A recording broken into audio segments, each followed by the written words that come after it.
અમદાવાદથી વધુ એક મહત્વના સમાચાર સામે આવ્યા છે, જ્યાં ચાણક્યપુરી વિસ્તારમાં પથ્થરમારાની ઘટના બની હતી। અમદાવાદથી આ વિગતો અત્યારે પ્રકાશમાં આવી। પથ્થરમારાનો આ મામલો અમદાવાદથી સામે આવ્યો છે। અમદાવાદના ચાણક્યપુરી વિસ્તારનો આ બનાવ અત્યારે સામે આવ્યો છે, જ્યાં પથ્થરમારો કરવામાં આવ્યો હતો। તો શિવમ માર્કેટમાં અસામાજિક તત્વોનો આતંક વધી ગયો છે। અસામાજિક તત્વોનો આતંક દિવસે ને દિવસે વધી રહ્યો છે। તલવારધારી અસામાજિક તત્વોએ પથ્થરમારો કર્યો હોવાની વિગતો અત્યારે સામે આવી છે। તો શિવમ માર્કેટ પર પોલીસનો ચુસ્ત બંદોબસ્ત ગોઠવી દેવામાં આવ્યો છે। શિવમ માર્કેટમાં રહેતા લોકોમાં અત્યારે દહેશત ફેલાઈ ગઈ છે। અમદાવાદના ચાણક્યપુરી વિસ્તારનો આ બનાવ સામે આવ્યો, જ્યાં પથ્થરમારાની ઘટના બની હતી। અસામાજિક તત્વો દ્વારા પથ્થરમારો કરવામાં આવ્યો હતો, ત્યારે અત્યારે ત્યાં લોકોમાં ભયનો માહોલ વ્યાપેલો જોવા મળી રહ્યો છે।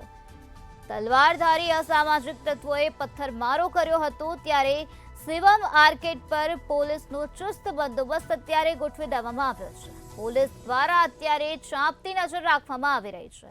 આ સમગ્ર મામલાને લઈને અત્યારે પોલીસ દ્વારા કાર્યવાહી પણ કરવામાં આવી રહી છે।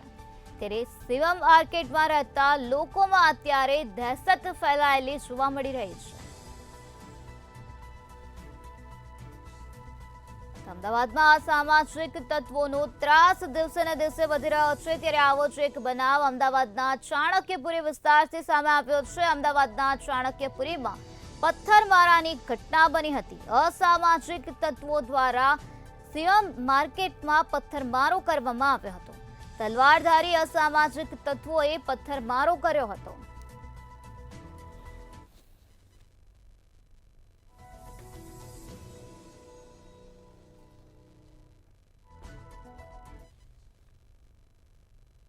તમારું નામ પરિચય અને શું ઘટના હતી?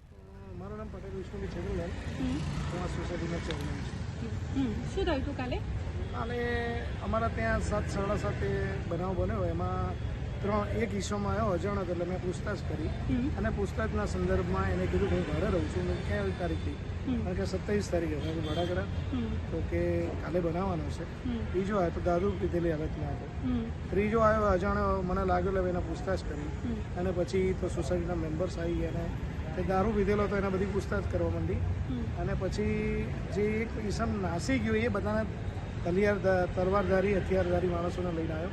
પછી તલવારો ઝીકાઈ, પથ્થરબાજી થઈ, સીસીટીવી ન્યૂઝમાં છે। અને સોસાયટીના જે 205 નંબરનું મકાન છે એમાંથી 2 થેલા ભરીને દારૂ નીકળ્યો। શું લાગે છે કેટલા સમયથી આ પ્રકારનો ધંધો અહીંયા થતો હતો, દારૂનો વેપલો થતો હતો? ના બેન, એવું નથી કે આ જે બનાવ બન્યો જે મકાનની અંદર એ 27 તારીખે 2-3 દિવસની અંદાજમાં છે। બાકી મકાન બંધ પડી રહેતું હતું, એ અમને ખબર હતી, સોસાયટીના દરેકને ખબર હતી કે બંધ હતું। આ આવ્યા હતા 3 દિવસ, એની આગલી રાતે પણ એક ઈસમને મેં પૂછ્યું, એટલે મેં કીધું ભાઈ આ એક્ટિવ લઈને કોણ? એટલે હું અહીંયા રહેવા આવ્યો। તો હાલ કેટલા લોકો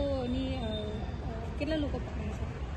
હાલ અંદાજિત અમે ગઈકાલે તો જે અમારા 3 હતા એમાંથી રાત્રે 2 તો પોલીસ પકડી લાવી હતી। અમે રાત્રે 1 વાગ્યા સુધી પોલીસ સ્ટેશન હતા, પોલીસનો સહકાર બધું હતું અને કાર્યવાહી કરી કડક અને પકડી લાવ્યા છે। અત્યારે 5 જણનો અંદાજ છે। શું લાગે છે આ પ્રકારની ઘટના સીએમના વિસ્તારમાં ઘટી છે? શું કહેવું છે આના વિશે તમારે?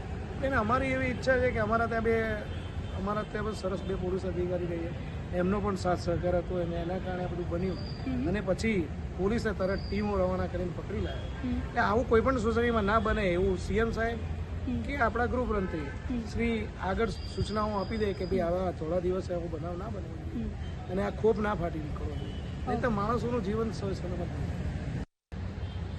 તમારું નામ? મારું નામ દેસાઈ દિનેશભાઈ। દિનેશભાઈ, ગઈકાલે શું ઘટના ઘટી હતી? કાલે રવિવારનો દિવસ હતો, હું નીચે ઉતર્યો, અમારે હોટલમાં જમવા જવાનું હતું, ત્યારે પ્રમુખ સાહેબ જોડે 3 વ્યક્તિ ઉપરથી 205માંથી ઉતર્યા। એટલે પ્રમુખ સાહેબને શક પડ્યો વીસી પટેલને કે ભાઈ તમે કોણ છો? એટલે હું ત્યાંથી દોડાવ્યો તો શું થયું સાહેબ? એટલે આ લોકોએ પીધેલા હતા એવો શક પડ્યો। તો સાહેબે કીધું તમે સાઈડમાં બેસી જાઓ, પણ મેં કીધું ભાઈ સાઈડમાં બેસી જાઓ, કોઈ માથાકૂટી કરવી નથી, કોઈ કાયદો હાથમાં લેવો નથી। 100 નંબર કર્યો સાહેબ, પોલીસ આવતી હતી ત્યાં સુધી એક વ્યક્તિ ભાગી ગયો એટલે એને ફોન કરી અને લુખ્ખા તત્વો 10 થી 15 જણા અહીંયા ગાડી લઈને બોલાવી લીધા, તલવારો લઈને। એટલી ઘણી એ લોકો પછી મેં દરવાજો બંધ કરી દીધો. દરવાજો બંધ કર્યો એટલે અહીંયાથી એ બે જે વ્યક્તિ પકડાયા હતા એ બહાર જતા રહ્યા, એમને છોડાવી દીધા એ લોકોએ. અને આ પબ્લિક હતી એમને મેં લેડીઝોને આમ સાઈડ કરાવી દીધી. અમે અહીંયા ઉભા રહ્યા. મેં કીધું જ્યાં સુધી અંદર ના કૂદે ત્યાં સુધી કાયદો હાથમાં લેવો નથી.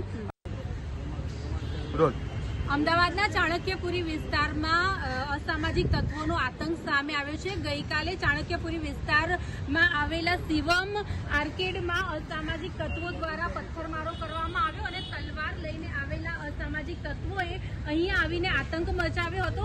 ત્યારે શિવમ આર્કેડ ખાતે પોલીસનો અત્યારે હાલ ચુસ્ત બંદોબસ્ત ગોઠવવામાં આવ્યો છે. અને ગઈકાલે રાતની ઘટનામાં જો વાત કરવામાં આવે તો 3 જેટલા ઈસમો જે હતા જે દારૂ પીધેલી હાલતમાં અહીંયા B205 રહેતા હતા એવું કહ્યું હતું તેમણે. અને ત્યારબાદ સોસાયટીના લોકો સાથે તેઓની થોડીક વાત થઈ હતી અને ત્યારબાદ તે લોકોએ 25 લોકોનું ટોળું બોલાવ્યું હતું. અને આ 25 જેટલા લોકો જે છે તેઓ અસામાજિક તત્વો હતા અને તેમણે અહીંયા આવીને કહેવાય છે કે ખૂબ જ ધમાચકડી મચાવી હતી, આતંક મચાવ્યો હતો. ત્યારે શિવમ અપાર્ટમેન્ટની અંદર અત્યારે હાલ જો વાત કરવામાં આવે તો પથ્થરમારા બાદ અહીંના જે સ્થાનિકો છે તે લોકોમાં ભયનો માહોલ જોવા મળી રહ્યો છે. અત્યારે હાલ શિવમ અપાર્ટમેન્ટ આપને બતાવી રહ્યા છે. શિવમ આર્કેડમાં શાંતિ જોવા મળી રહી છે.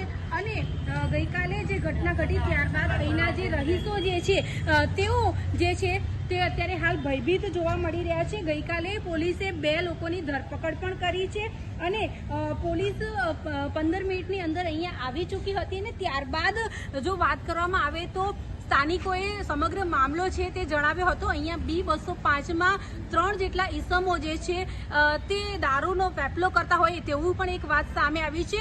અહીંયા રહેતા જે ઈસમો જે છે તે દારૂ પીધેલી હાલતમાં હતા અને આજે B205નો જે ફ્લેટ જે છે ત્યાં ગાડી જે લોકો રહી રહ્યા હતા તેઓ પણ ક્યાંક ને ક્યાંક દારૂનો ધંધો કરતા હોય તેવી પણ એક વિગત સામે આવી છે. સમગ્ર મામલા વિશે જો વાત કરવામાં આવે તો શિવમ આર્કેડની અંદર ગઈકાલે 3 જેટલા ઈસમો જે છે તે B205માં દારૂ પીને ધમાચકડી કરતા હતા. ત્યારબાદ સ્થાનિકોએ તેમની સાથે માથાકૂટ કરી હતી અને ત્યારબાદ તે લોકોએ એક ટોળું બોલાવ્યું હતું. અને આ ટોળાની વિશે જો વાત કરવામાં આવે તો અસામાજિક તત્વો અહીંયા આવ્યા હતા અને તેઓએ અહીંયા પથ્થરમારો કર્યો હતો અને ત્યારબાદ તલવારો લઈને આવેલા આ ટોળાએ ખૂબ જ આતંક મચાવ્યો હતો.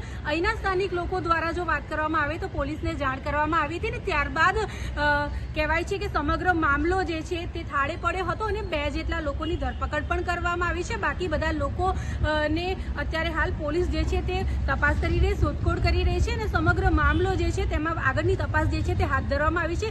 અને આજે ફ્લેટ જે છે શિવમ આર્કેડ ત્યાં આગળ અત્યારે હાલ પોલીસનો ચુસ્ત બંદોબસ્ત પણ જોવા મળી રહ્યો છે.